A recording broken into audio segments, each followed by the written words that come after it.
Assalamualaikum warahmatullahi wabarakatuh. Sebelumnya, perkenalkan nama saya Arifin Nugraha. Nama saya Algirek Karamdani. Nama saya Dendra. Nama saya Muhammad Raina Aiza Farani Putra. Nama saya Paujan. Nama saya Tian Munggaran. Di sini kami akan menjelaskan hubungan PBB yang membantu kemerdekaan Indonesia, yang selanjutnya akan diserahkan kepada Ayeja. Tilu. Assalamualaikum, di sini saya akan menjelaskan. Yang pertama yaitu adalah latar belakang.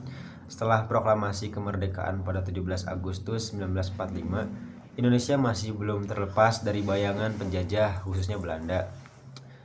Belanda masih berusaha untuk terus berkuasa atas Indonesia dengan melancarkan 2 kali agresi militer. Agresi militer Belanda 1 dilakukan pada 21 Juli 1947 dan yang kedua pada 19 Desember 1948. Setelah agresi militer Belanda 1, PBB membentuk Komisi 3 Negara atau KTN yang bertujuan untuk menengahi konflik antara Indonesia dengan Belanda. Komisi 3 KTN adalah komisi yang dibentuk Dewan Keamanan PBB pada 26 Agustus 1947. KTN memiliki satu tugas pokok, yaitu sebagai penengah konflik antara Indonesia dan Belanda dalam agresi militer Belanda yang terjadi pada Juli 1947. Para diplomasi Indonesia seperti Sultan Syahrir, H. Agus Salim, Dr. Sumitro Djokusumo, dan Sujamoko dan Charles Tambu saat itu menyampaikan laporan mengenai situasi di Indonesia akibat agresi militer Belanda. Sekian yang saya sampaikan dan dilanjutkan oleh Dendra. Saya akan melanjutkan materi dari Ayeja. KTN akhirnya dibentuk sebagai badan arbitrase. Arbitrase adalah cara penyelesaian anggota di luar peradilan umum yang berdasarkan pada perjanjian arbitrase secara tertulis oleh para pihak yang bersengketa. Anggota Komisi 3 Negara, anggota KTN terdiri atas Australia yang dipilih, Indonesia, Belgia yang dipilih oleh Belanda, dan Amerika Serikat yang dipilih oleh Belanda dan Indonesia. Perwakilannya yakni sebagai berikut. Deklarasi dari Belgia yang mewakili Belanda dalam Komisi 3 Negara adalah Paul van Zeelen. Anggota KTN dari Australia yang menjadi wakil dari Indonesia adalah Richard Kirby. Deklarasi dari Amerika Serikat, perwakilan Belanda dan Indonesia dalam Komisi 3 Negara adalah Dr. Frank Graham. Tugas pokok Komisi 3 Negara. Tugas pokok Komisi 3 Negara adalah menyelesaikan konflik antara Indonesia dan Belanda dan memberikan jasa-jasa baik. Anggota KTN mulai bekerja sejak 27 Oktober 1947. Sejak dikeluarkannya resolusi Dewan Keamanan pada 1 November 1947, tugas KTN tidak hanya di bidang politik tetapi juga bidang militer. KTN akhirnya berhasil mempertemukan Indonesia dan Belanda dalam perjanjian Renville. Atas jasa KTN, Indonesia dan Belanda menerima tawaran pemerintahan Amerika Serikat untuk berunding di atas kapal induk pasukan Amerika Serikat, USS Renville, yang sedang berlabuh di Teluk Jakarta pada 8 Desember 1947. Perwakilan KTN dalam perundingan Renville terdiri dari negara Australia, Belgia, dan Amerika Serikat. Perjanjian Renville sendiri ditandatangani pada 17 Januari 1948. Materinya akan dilanjutkan oleh Tian. Assalamualaikum warahmatullahi wabarakatuh. Nah, di sini saya akan melanjutkan pembahasan dari setelah Dendra. Nah, namun KTN dianggap gagal menjalankan tugas mereka karena Belanda masih melakukan agresi militer Belanda kedua. Nah, usai agresi militer Belanda kedua, Dewan Keamanan PBB pun membentuk United Nations Commission for Indonesia yang disingkat atau dirangkum menjadi UNCI sebagai pengganti KTN. Nah, badan PBB yang diberi wewenang yang lebih luas untuk mewujudkan perdamaian antara Indonesia dengan Belanda adalah UNCI. Tujuan PBB mengubah KTN menjadi UNCI adalah untuk memulihkan kedudukan Indonesia dan membawa masalah Indonesia Belanda ke Konferensi Meja Bundar atau KMB. Nah, United Nations Commission for Indonesia atau UNCI yang juga disebut sebagai Komisi Perserikatan Bangsa-Bangsa untuk Indonesia adalah komisi yang diberi tugas oleh PBB untuk menggantikan tugas komisi sebelumnya. UNCI dibentuk pada tanggal 20 Januari 1948 oleh Dewan Keamanan PBB sebagai pengganti dari Komisi Tiga Negara atau KTN.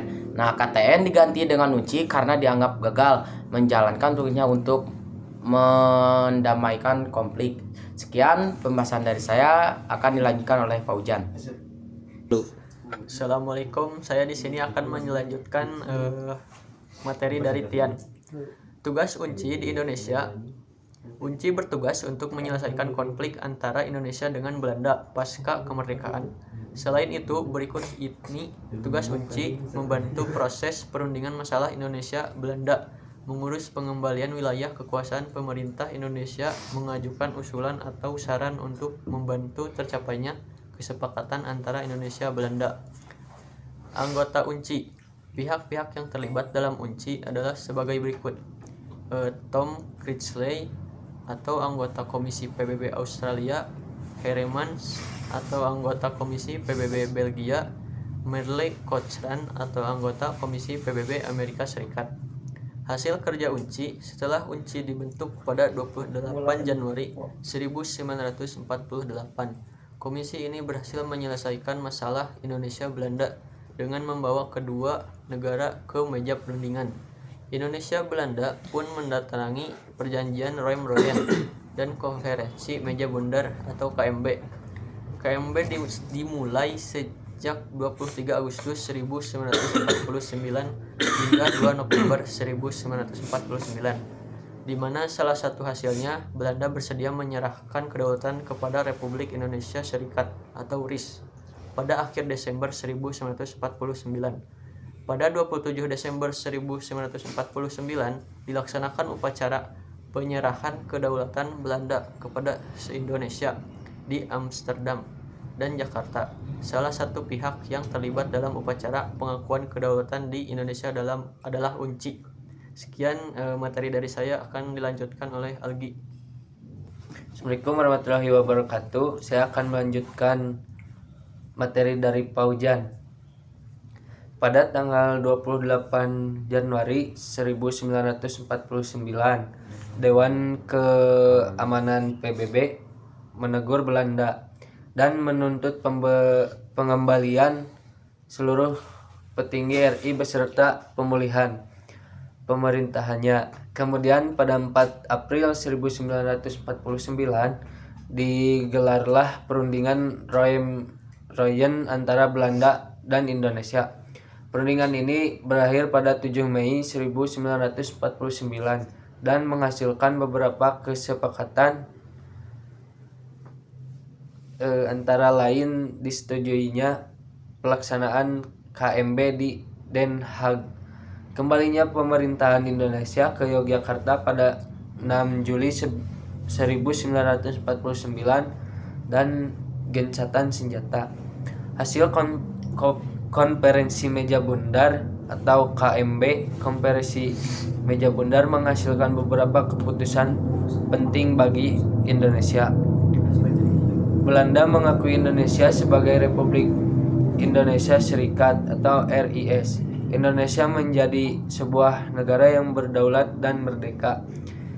RIS terdiri dari 15 negara bagian yang dibentuk Belanda. Status Irian Barat diselesaikan dalam waktu 1 tahun setelah pengakuan kedaulatan akan dibentuknya Uni Indonesia Belanda RIS, mengembalikan hak milik Belanda dan memberikan hak konsesi serta izin baru untuk perusahaan-perusahaan Belanda, pengambil alihan utang Hindia Belanda oleh Republik Indonesia Serikat.